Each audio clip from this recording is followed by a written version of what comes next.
Sunday evenings in my family always smelled like garlic, wood polish, and old sweat. Frank made the garlic bread too crisp, and my mother's napkins were lace, although she usually scolded anyone who wiped their mouths with them. My sister Miranda brought her new boyfriend, this time a blustering accountant named Josh. But I couldn't focus on any of that. My palms were damp even before Dad set the chicken casserole on the table with his usual theatrical clatter. "So, Daniel," Uncle Craig said, stabbing a potato with trembling, gnarled fingers. "Still wasting your time sanding bits of timber?" The table went quiet. I could almost hear the hum of the old fridge in the kitchen. I swallowed, my throat raw from anticipation. "I'm working on a commission," I muttered, trying to keep my voice from quivering. No one commented. It hung like a dark cloud. I tried again. "A musician in Surrey Hills. He ordered a hand-carved flamenco guitar. 4 months' work." "Commission," Josh said, voice syrupy with fake encouragement. "What's that, $100? Maybe 2? Mate, you could be earning triple if you joined Dad's accounting firm." My mother, eyes flinty behind her wire glasses, pressed her lips tight. "You went to university, Daniel, for engineering. You can drop all this nonsense. You can have a future." "I'm building something real, Mom." My voice rose despite myself, hot with pain. "These are instruments. People play music. And what I make, it resonates. In their hands, on a stage, it becomes." Uncle Craig cut me off with a guffaw. "Stop talking like you're Stradivarius. You're stuck in a shed, mate. Smells like turpentine every time I walk past. Your father let you keep that workshop in the back, hoping you'd grow out of it. You're 26, for Christ's sake." Miranda leaned forward, nails perfectly painted, voice sweet but loaded. "Danny, you're always so sensitive. Why can't you do something practical and build guitars as a hobby?" I stared at my plate. My hands curled into fists beneath the table. Defiance boiled inside me. I wanted to shout that beauty mattered, that music and wood and time meant something beyond a paycheck. But my chest was too tight. Dad cleared his throat. "Your cousin James starts with Transport NSW next month. Great benefits." The surface of the table shimmered, and for a moment, I thought I might yell or even cry. Instead, I scraped my chair back. "I have to go check on the glue-up." "On a Sunday?" Mum's voice rang behind me, sharp as snapped strings. "It dries when it dries, Mum." I left them there, plates clattering, laughter rising in a wave I could never ride. My workshop was a 6-by-4-meter lean-to with a corrugated roof and a cracked window facing the alley. Dust motes floated gold in the afternoon light, settling on my glue bottles, chisels, and a half-finished guitar clamped to the bench. The scent hit me as I stepped inside: cedar, rosewood, pine resin. I breathed it in and let the ache in my chest burn down to a smaller, more bearable ember. That night, I worked until long after midnight, whittling bracing strips thinner and thinner, listening to the way the wood shivered when I tapped it. There was peace here, even as my parents were gone. Voices echoed from the kitchen, their disappointment leaking through the walls like winter drafts. The next morning, I left the house before dawn, careful not to wake anyone. My fingers were stained and blistered, but when I opened the shop and saw the guitar belly glowing warm in the early light, I felt something close to hope. I delivered it to the guitarist in Surrey Hills 2 weeks later, watched his hands trembling as he coaxed the first hot ringing chord from the strings, and for a moment my heart soared. But the commissions didn't keep coming. Rent chewed away my savings.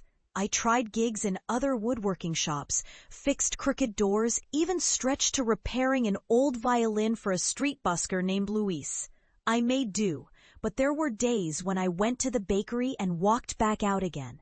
Unable to afford a loaf, Every few months, Mum called to offer job ads or ask if I wanted my old room back. Each time, I said no. I sanded, planed, and glued until my wrists ached. Often, when the aching got too much, I considered giving in. Maybe Craig and Miranda were right, but then I would remember the look on that guitarist's face as he played, the stunned silence after the last note. 2 years passed like this. I didn't go to family dinners. It was a Tuesday when Dominique Dupont, a world-touring cellist, walked into my workshop. She wore jeans, a faded t-shirt with a coffee stain on the hem, and cradled her beloved instrument, the Black Swan, in her arms like a wounded animal. "I heard you can revoice a cello with just sanding and courage," she said in accented English, skepticism visible in the set of her jaw. I tried to sound confident. "I can refit the bass bar, reshape the sound post. It will take time. Weeks, maybe." She arched her eyebrow. "If you destroy it, you buy me another. That's the deal." My hands shook after she left. The Black Swan was worth more than my parents' house. The first night, I sat on the workshop floor, staring at the cello, afraid to touch it. The grain of the wood was so fine I hardly dared breathe. The fear was a fever in me. If I failed, my dream died. If I succeeded, everything could change. I spent 3 months pouring everything I had into that cello. Late nights scraping away infinitesimal curls of spruce, experimenting with bridge tapers, retuning the arch until the plates bloomed under my fingers. I wrote emails to Dominique explaining my process, nervous and careful with every word. When she returned to try the instrument, my hands were sweaty. She played an open G, then a Bach suite. The sound filled the space, rich, honey-deep, a river running through stone. She stopped, eyes closed, the last note hanging. "My God," she whispered, tears threatening. "She sings like she never has before." She paid my full price, enough for a year's rent. Word spread. My email inbox pinged, and people I had never met sent greetings from Brisbane, Melbourne, Seoul. Suddenly, I was busy every day, too busy to worry about old wounds. One winter night, years after that first dinner, Miranda called. "Dad's 60th. He wants the whole family." "Please come, Danny. It's important." My first instinct was to refuse. My hands trembled as she spoke, remembering every dinner gone sour, every dig and scoff. Then, to my own surprise, I agreed. Maybe I wanted them to see, finally see, the life I'd built from the scraps of doubt they left behind. On the Saturday of the party, I arrived dressed the best I could manage. Button-down shirt, new jeans, hands scrubbed, but forever marked with stains that years of work had etched deep. I parked my battered old van 2 blocks away, unsure why I couldn't afford something better, yet proud in my own stubborn way. The house was full, as if a festival or wake had summoned distant cousins and old neighbors to Dad's garden. Laughter threaded through the yard.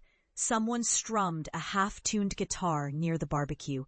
Mum greeted me at the door with her old quick hug, the kind that said she was happy but also apologetic. I shuffled into the kitchen and found Miranda and Josh, now married, wrangling their 2 daughters over spilled cordial. "Look who's here," Miranda called, voice bright with surprise and something else I couldn't name. "It's Danny, the craftsman." She winked at Josh. I smiled, heart banging in my ribs, forcing myself not to shrink from their gaze. We exchanged small talk. I complimented the kids, asked about work. For a moment, it almost felt normal. The party swirled on. I talked with cousins I barely remembered, answered the same questions about work and instruments. Some were polite. A few clearly struggled to hide their skepticism. I avoided Uncle Craig's stare all evening. Just after 8, when the sky was navy and flecked with city lights, Dad called everyone to gather in the living room. There was cake on the old sideboard, a dozen candles flickering. Uncle Craig fumbled with a bottle of cheap red wine. Miranda tapped a spoon against a glass. Actually, Dad, before the cake, there's a bit of a surprise. All eyes turned to her. She turned to me. Danny, do you want to do it, or should I? My stomach dropped. I had brought a case, a velvet-lined violin case, antique brass latches polished to a shine. It rested in the corner, half hidden behind an armchair. It contained the project that had changed my life. I hesitated, suddenly wanting to run, but something in Miranda's face, softened, uncertain, urged me on. I'll do it, I said, voice low. I fetched the case and set it on the coffee table. The hum and buzz of the room faded. I glanced at Dad, then Mom, then Uncle Craig. Their faces were unreadable. This is a Del Gesu replica, I began, fighting for steady breath. I built it for a soloist performing with the Sydney Symphony next week, Dominique Dupont. She picked me to rebuild her cello, and after that, she asked for this violin. A ripple went through the room. Half impressed whispers, half confusion. Miranda leaned toward me, eyes bright. Play for us, Danny. I almost refused. I hadn't played violin since school. My hands were sure for crafting, not performing. But a quietness fell, a waiting, watchful hush. So I lifted the violin. The wood fit perfectly under my chin, as light and alive as anything I had ever held. I drew the bow across the strings. The note bloomed, sweet and clean. I played the first bars of an old folk song my mother used to hum, a tune from her youth.